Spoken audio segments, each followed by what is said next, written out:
Hello students, welcome back. कैसे हैं आप सभी? तो हम लोग कर रहे हैं क्लास 9th हिस्ट्री का chapter number 2, socialism in Europe and Russian revolution. अपने पहले की 2 वीडियो में हम लोग डिस्कस कर चुके हैं कि किस तरीके से सोशल रिफॉर्मेशन यूरोप के अंदर हो रहा था। कुछ एलिट एजुकेटेड स्कॉलर जो क्लर्जी सोसाइटी से बिलोंग करने वाले या नोबिलिटी सोसाइटी से बिलोंग करने वाले जो लोग थे, उन्होंने इक्वेलिटी के आइडिया को और रिप्रेजेंटेटिव गवर्नमेंट के आइडिया को स्प्रेड किया। फिर लिबरल्स के बाद रेडिकल्स, और किस तरीके से समाज में लोग अपने अधिकारों की बातें करने लगे।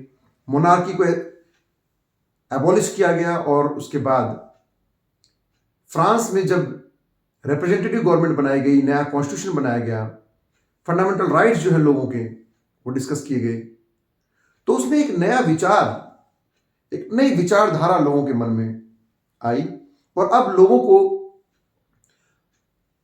संभावनाएं नजर आने लगी समाज में बदलाव की। तो आइए अब आगे बढ़ते हैं। आज के इस वीडियो में पढ़ते हैं कि किस तरीके से फिर 19th सेंचुरी आते आते अब एक नए तरह की विचारधारा, समाजवादी विचारधारा, सोशलिस्टिक आइडियोलॉजी, समाजवाद यानी समाज के बारे में लोगों ने सोचना शुरू किया। समाज का उत्थान जरूरी है, पूरे समाज के लिए विचार करना होगा। किसी एक इंडिविजुअल व्यक्ति को के पास बहुत पैसा है, वो फैक्ट्री का मालिक है, सारा प्रॉफिट कमा रहा है, बाकी लोग परेशान हैं।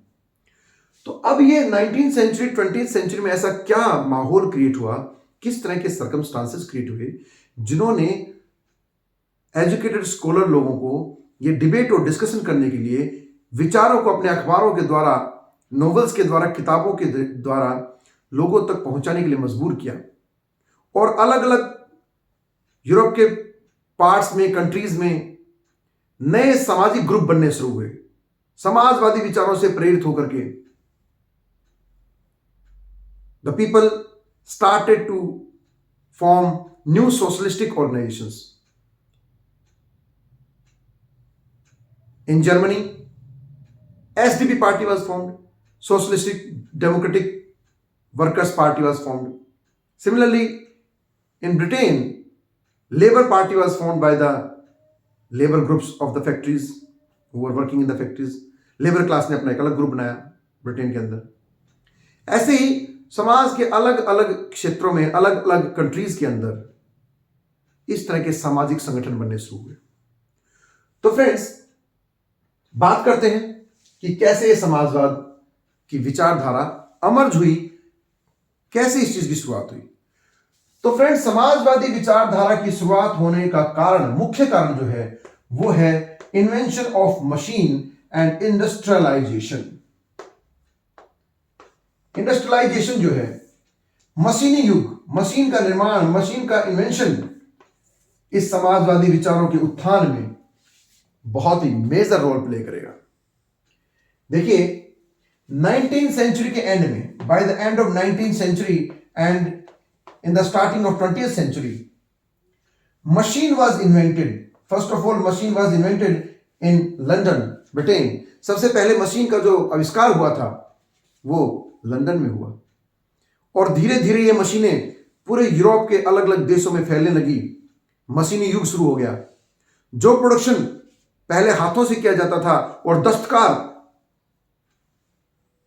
अपने हाथों से, अपनी कारीगरी से जो सामान बनाते थे, जो चीजें प्रोड्यूस करते थे, जो गुड्स प्रोड्यूस किए जाते थे, वो मार्केट अब धीरे धीरे डिक्लाइन होने लगी और लोग मशीन मेड गुड्स की डिमांड करने लगे।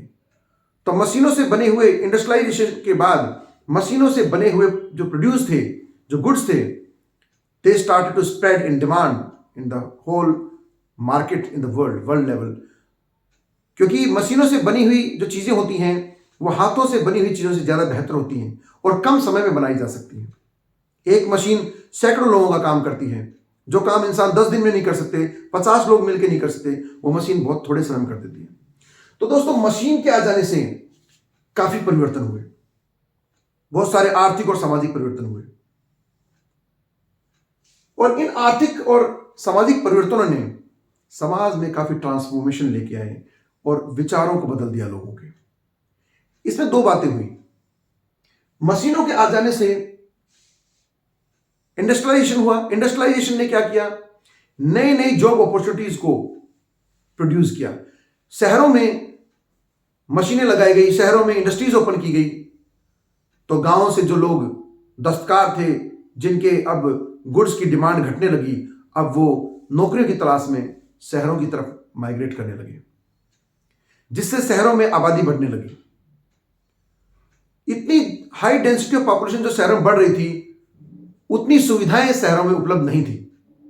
और जो इंडस्ट्रियलिस्ट थे, जो एंटरप्रेन्योर्स थे, जो कैपिटलिस्ट लोग थे, पूंजीवादी जो लोग थे, जिन्होंने फैक्ट्रियां खोली, जो अमीर लोग थे, सारा का सारा प्रॉफिट वो अपने पॉकेट में रख लेते थे।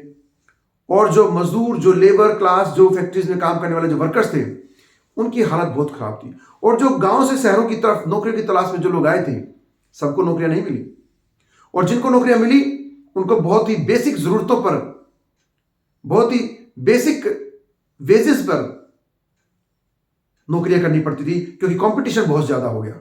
काम करने वाले लोग बहुत ज्यादा संख्या में थे, तो लेबर्स की सप्लाई बहुत ज्यादा होने के कारण उनकी वेजेस घटती चली गई।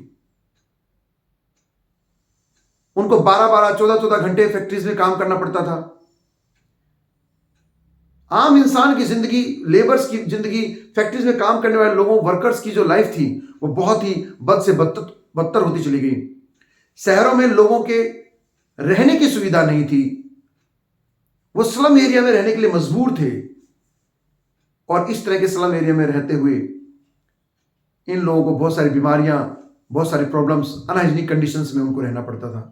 बड़ी प्रॉब्लम से लोग गुजर रहे थे। तो जैसे कि मैंने आपको बताया कि जब लोगों को इंडस्ट्रियलाइजेशन होने से बहुत सारी प्रॉब्लम्स, नई नई प्रॉब्लम्स का सामना करना पड़ा, तो अब ये एक नया बदलाव सोचने लगे, विचार करने लगे। अब जरूरत थी इन लोगों की जरूरतों के लिए समाज में नए तरह के विचार आए, नए तरह के बदलाव हो। तो इन वर्कर्स की कंडीशंस को सुधारना बहुत जरूरी था, क्योंकि एक्चुअल में इंडस्ट्रीज में जो काम करने वाले लोग थे, वो यही लेबर क्लास लोग थे, जो कि प्रोडक्शन कर रहे थे, जो कि चीजों को प्रोड्यूस कर रहे थे। मशीन को चलाने वाले लोग यही लेबर क्लास लोग थे। तो ऐसे बहुत सारे विचारक हुए। फिर 19th सेंचुरी में, 20th सेंचुरी में इंडस्ट्रियलाइजेशन होने से जो समाज में डिस्पैरिटी क्रिएट हुई, जो प्रॉब्लम्स क्रिएट हुई, तो इस तरह की प्रॉब्लम्स को डिस्कस करने वाले लोग, एलिट, एजुकेटेड जो लोग हुए, अब उन्होंने एक नए तरह की विचारधारा को जन्म दिया। उसी विचारधारा को कहा गया समाजवाद। यानी समाजवाद एक ऐसी विचारधारा है, एक ऐसा विजन है जो पूरे समाज की इक्वालिटी की बात करता है, पूरे समाज की समानता की बात करता है। और ये लोग चाहते हैं कि रिसोर्सेज जो हैं, किसी भी देश के अंदर जो रिसोर्सेज हैं, उन पर किसी एक व्यक्ति का या कुछ मुट्ठी भर लोगों का कब्जा नहीं होना चाहिए, बल्कि इन रिसोर्सेज का इक्वल डिस्ट्रीब्यूशन होना चाहिए। और जो फैक्ट्री, कार्ल मार्क्स जैसे विचारकों ने, जर्मनी के कार्ल मार्क्स बहुत ही फेमस पर्सनैलिटी रहे हैं, जिन्होंने समाजवाद की इस विचारधारा को, सोशलिज्म की इस विचारधारा को प्रोपगेट किया और फिर कम्युनिज्म का आइडिया दिया। तो इन लोगों का मानना था कि समाज में ये जो प्रॉब्लम्स हैं, जो लोग ये प्रॉब्लम्स फेस कर रहे हैं, इसका मुख्य कारण है प्राइवेट प्रॉपर्टीज। कुछ मुट्ठी भर लोगों के पास सारे रिसोर्सेज कैप्चर हो गए हैं, तो ये प्राइवेट प्रॉपर्टी के अगेंस्ट थे।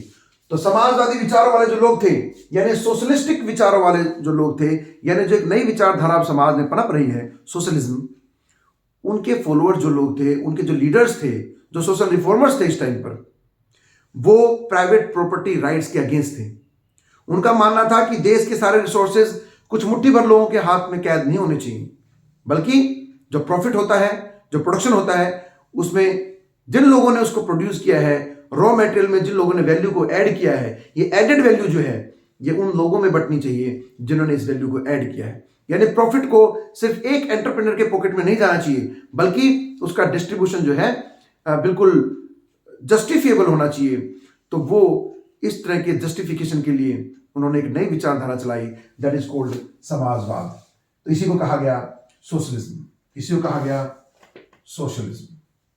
तो फ्रेंड्स, चलिए बातें करते हैं कुछ ऐसे समाजवादी विचारकों की, और उन्होंने किस तरह के नए सिस्टम को प्रोड्यूस किया, सिस्टम को अमर्ज किया सोसाइटी में, और फिर कैसे इस समाजवाद ने रशिया के अंदर रशियन रिवॉल्यूशन को स्टार्ट किया।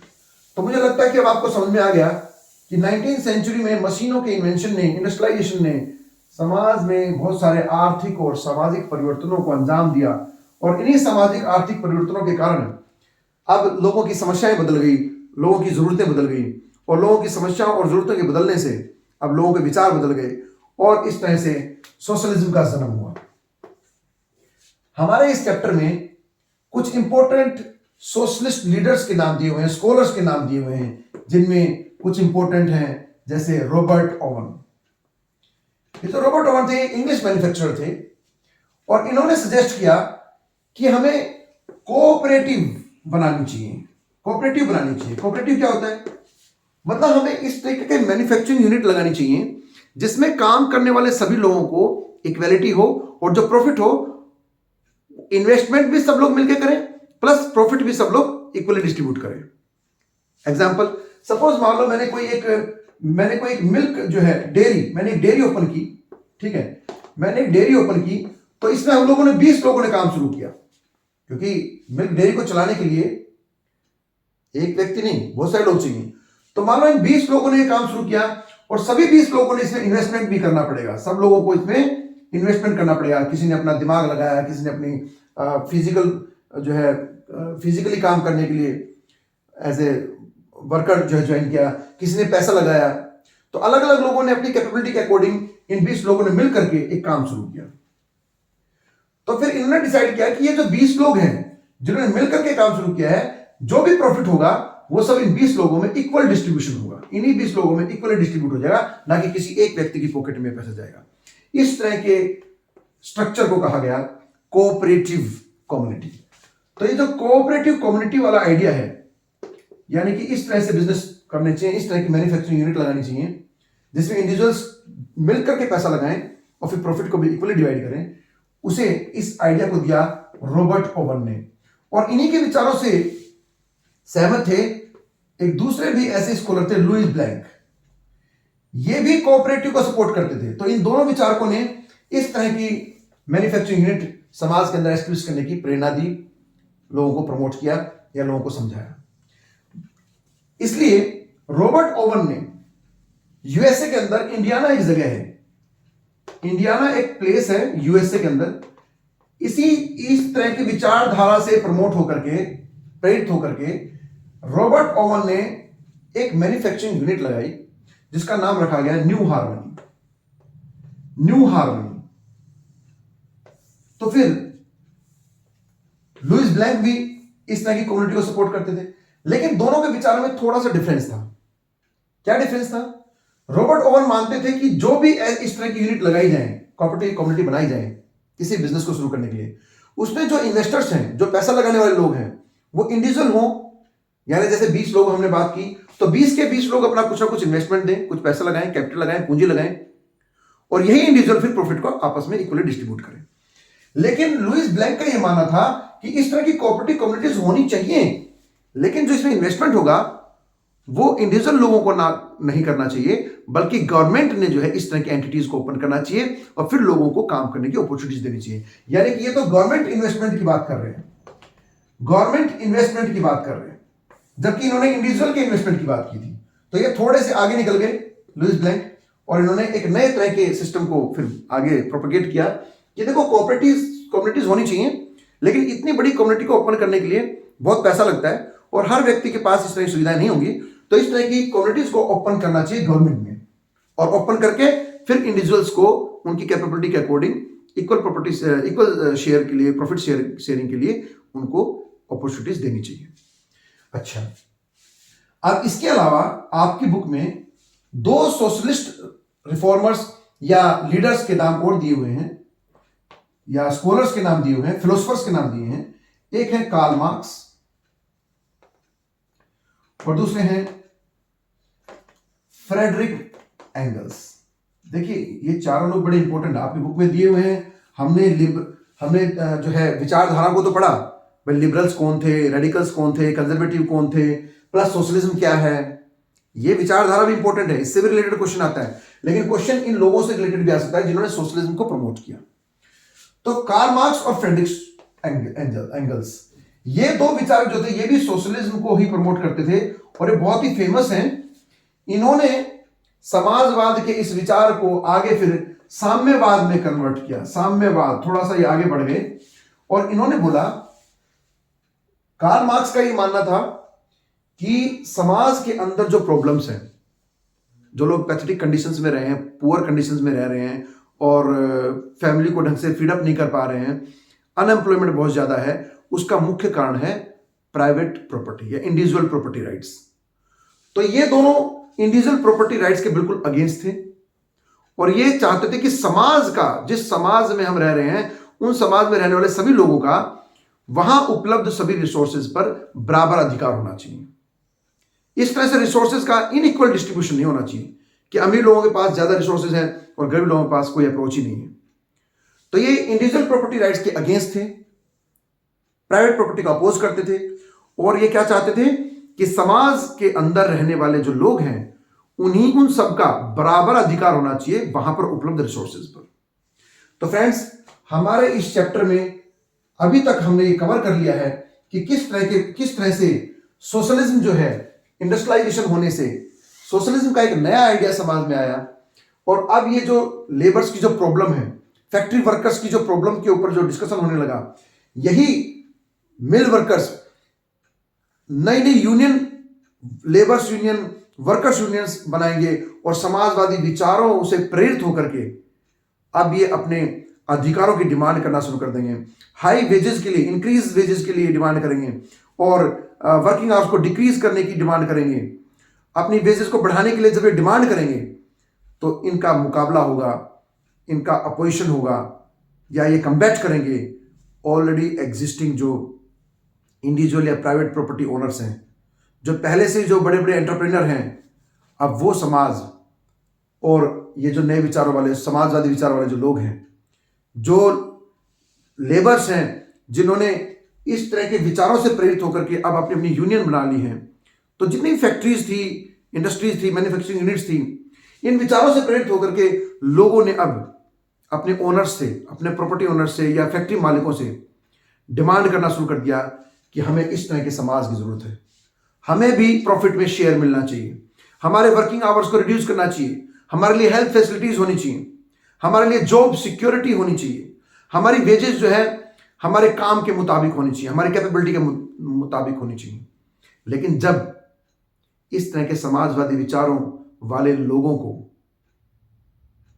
सप्रेस करने की कोशिश की गई, ऑप्रेस करने की कोशिश की गई, तो यही लोग, यही फैक्ट्री वर्कर्स, यही लेबर्स फिर शहरों में स्ट्राइक पर चले जाएंगे और इनके स्ट्राइक पर जाने से फैक्ट्रियों में लॉकडाउन होगा और इस तरह के लॉकडाउन हो जाने से पूरे समाज में एक इंस्टेबिलिटी, पॉलिटिकल इंस्टेबिलिटी का एनवायरनमेंट क्रिएट होगा और इस तरह के इंस्टेबिलिटी वाले सर्कमस्टांसेस को कंट्रोल करने के लिए जब ये बड़े बड़े बिजनेसमैन राजाओं को अपने सपोर्ट के लिए कॉल करेंगे और राजा फिर जब इन उग्र लोगों को या एजिटेटेड लोगों को या जो एंगर्ड और ट्रिगर्ड जो पीपल हैं, जिन्होंने जो स्ट्राइक पर चले गए हैं, जब इनको कंट्रोल करने के लिए जब फोर्स को भेजा जाएगा, पुलिस को भेजा जाएगा, सप्रेसिव मेजर्स उठाए जाएंगे, तो फिर यही इस तरह का जो कम्बैट होगा, इस तरह का जो आपस में इनका जो भिड़ंत होगी, उसी से अंजाम पर पहुंच जाएगा